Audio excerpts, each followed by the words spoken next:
Today, I will be looking at still missing people who disappeared under mysterious circumstances while on the job. Work consumes the majority of our life, taking precious time away from our beloved family, friends, and hobbies. Only a few small things in life feel better than coming home after a long, hard day at work. But some people never come home. Hey doll, I'm drinking Yorkshire tea gold. Gold, of course. Do us a favour, like and subscribe, especially subscribe, that would really help me out. Jonathan Spolin from Ireland was 28 when he disappeared on the 3rd of February 2012. He was working as a journalist and visiting Rishikesh, a small, laid-back city surrounded by lush, gorgeous forest in northern India. Pitching itself as the yoga capital of the world, Rishikesh is a popular tourist destination with hundreds of thousands of tourists every year. Obviously, this is not everybody's cup of tea, but it is mine. And Mama wants some chai. In 1968, the Beatles visited, inspiring them to write some of their most creative works. So Jonathan's in Rishikesh, doing yoga, surrounded by creativity and inspiration. On the 3rd of February 2012, Jonathan told his mother Linda that he had changed his mind about travelling to Delhi. He said he was contemplating going into documentaries and he wanted to stay in Rishikesh a little bit longer. And he specifically wanted to stay so he could complete a short trek that only lasted a few weeks. Doll, count me out. That is not a short trek. For me, a short trek is a few hours. But yeah, unfortunately, this was the decision that led to Jonathan just vanishing. He told his mother he wanted to do this trek alone. He didn't want a guide. He didn't want a group or a buddy. He wanted it to be spiritual and enlightening. Jonathan warned his mother that signal would be sparse in the foothills of the Himalayas. Linda was obviously worried but trusted her son. Jonathan had been travelling as a journalist for years now. About 35 minutes after they spoke on the phone, Linda texted her son saying, "Have a wonderful experience and don't worry as we are 100% behind you. So go for it. Love you so much. Send me I'm an okay text as often as possible. Some might get through." Linda never heard from Jonathan again. Obviously, Jonathan told his mother, he's going on a hike that lasts a few weeks and the signal is spotty. So initially, Linda wasn't worried, but after 2.5 weeks, she knew something was wrong. Jonathan was reported missing on February the 27th. His unexplained disappearance sparked an international campaign to locate him, to find him. And soon, friends and family were off to search the Indian forests. On the 11th of March, in a woodland clearing, police discovered some of Jonathan's belongings. Jonathan's sleeping bag was tidily laid out with a book on top. His bag, not thought to be the main one he was carrying, appeared untouched. Inside was his passport and money. The scene looked like he had just got up and walked away. The surrounding area was searched, and over the next few days, some scrunched up cards and papers, including his health cards and Hong Kong ID, were found on a narrow trail a kilometre away. The discarded items seemed at the time to point towards one conclusion. Jonathan was doing what many other spiritual tourists do while in Rishikesh. Was Jonathan deliberately shedding his possessions and his past life and renouncing who he was so he could follow a new path? Mother Linda has always rejected this idea, saying that is not Jonathan. Jonathan would have told her. Although others who know Jonathan have thought different. Upon hearing the news that Jonathan had disappeared while in India, many family and friends' initial thoughts were that Jonathan had joined a commune or an ashram, like many travellers seeking experience and enlightenment do. Some believe that Jonathan may have developed India syndrome, or joined an extreme Hindu religious cult. Yes, this seems bad, but there are other theories on Jonathan's disappearance which are less optimistic, but just as likely. Some people speculate that Jonathan is dead, theorizing that he died from drowning in the river Ganges or by being attacked by a wild animal. He's in the forest. Jonathan Spolin, born in 1983, white and 6 foot tall, is still considered a missing person. Also, in 2012, leading seaman Timothy or Timmy McCall of the Royal Navy from Perthshire, Scotland, went missing when the ship he was serving aboard was docked in Port Rashid, Dubai. Timothy was serving aboard the HMS Westminster. That's hard to say.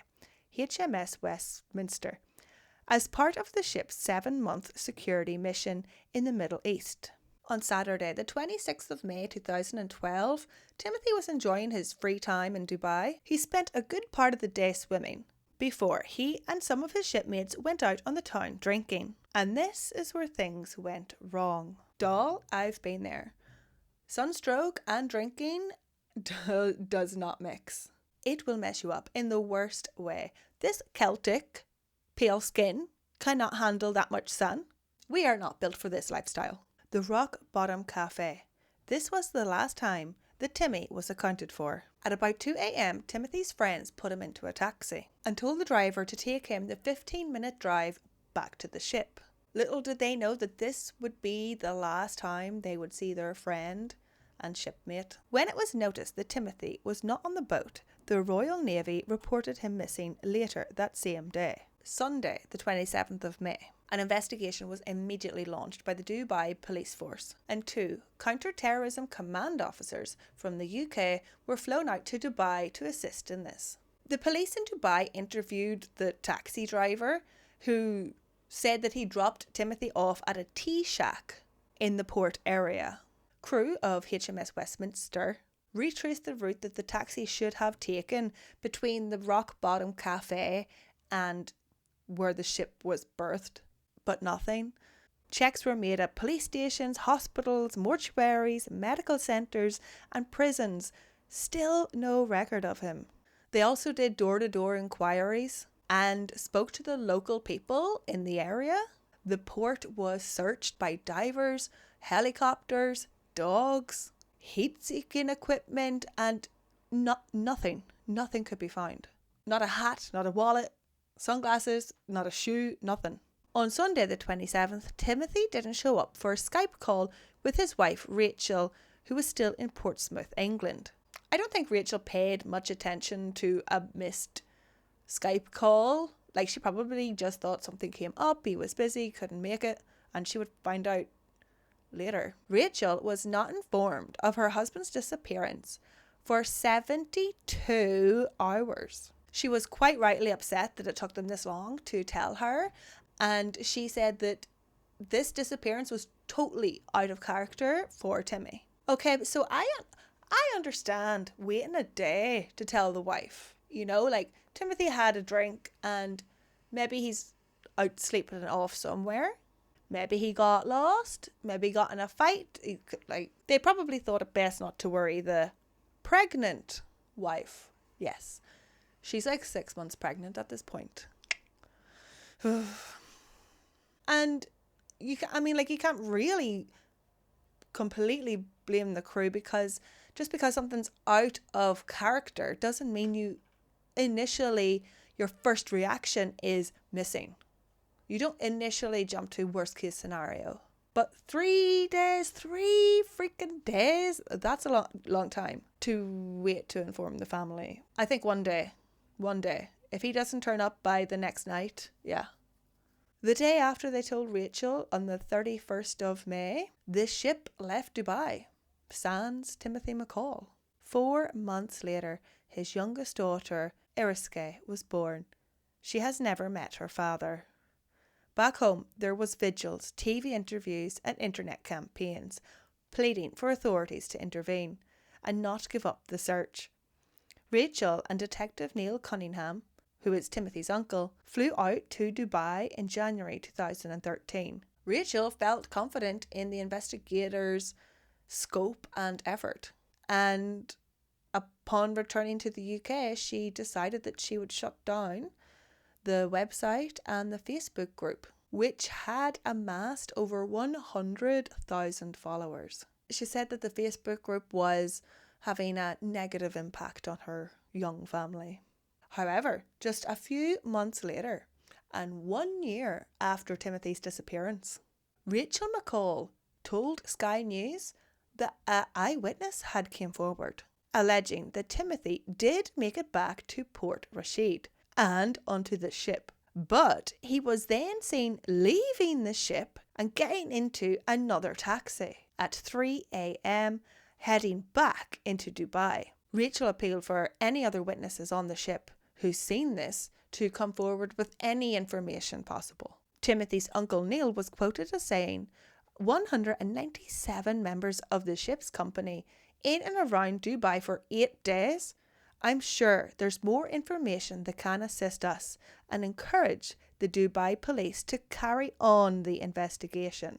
Since Timothy's disappearance, Rachel has been, quite rightly, openly angry and furious and highly critical of the Royal Navy, as well as the Foreign and Commonwealth Office's investigation into Timothy's disappearance. Timothy's family say that they've been met with a wall of silence and no information has been passed along, and that they have only ever received information when they have been physically in Dubai.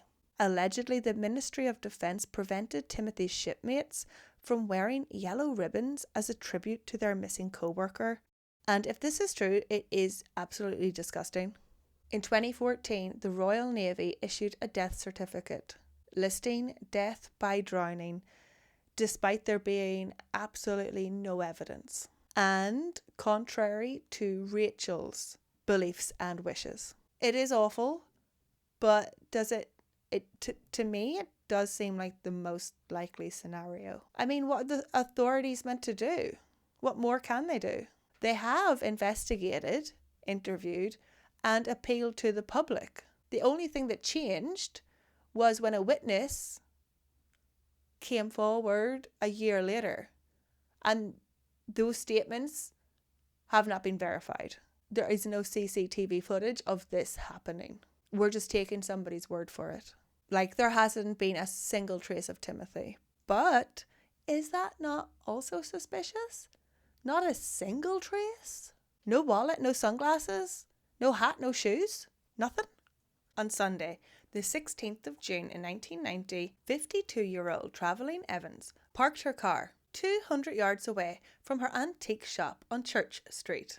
She opened Attic Antiques at the usual time of 9:30 a.m. Travelling had started her business over a year ago. Over the next few hours, about 25 friends and customers popped in and out of the shop. According to people she spoke with that day, life seemed grand and dandy. Travelling was happy, relaxed, and had made plans for that Saturday night at the pub. She had also been spending her free time with her husband. They were renovating their holiday bungalow, converting it, making it ready to be their retirement bungalow. However, at about 12:40 p.m, a smartly dressed man in a blazer entered Attic Antiques, and he was seen talking to Travelling. Shortly after this stranger's visit, Travelling left her shop and stuck a note to the front door. The note read, "Back in 2 minutes." But Travelling hasn't been seen since. During her last known movements upon leaving Attic Antiques, it is believed that Travelling was maybe spotted crossing nearby Castle Street, where she bought an apple and a banana, as a banana skin was found in the Attic Antiques bin. So she may have returned to the shop, or maybe not. Without eyewitnesses or CCTV, this has never been confirmed. Travelling's car keys, handbag, jacket, along with fruit and flowers she had recently bought, and which she supposedly intended to take home, were left in Attic's Antique. Why would she leave them there? And her little blue car remained parked where she had been all morning. The last sighting of Travelling was about an hour and a half later, near her home on Market Street at 2:30 p.m. During this time, her husband Richard was in the local pub. After 2:30, two more unconfirmed suspected sightings of Travelene were made. She was potentially spotted at 2:35. A woman matching her description was seen walking out of town. Then at 3:45 p.m, a woman walking into Park Avenue.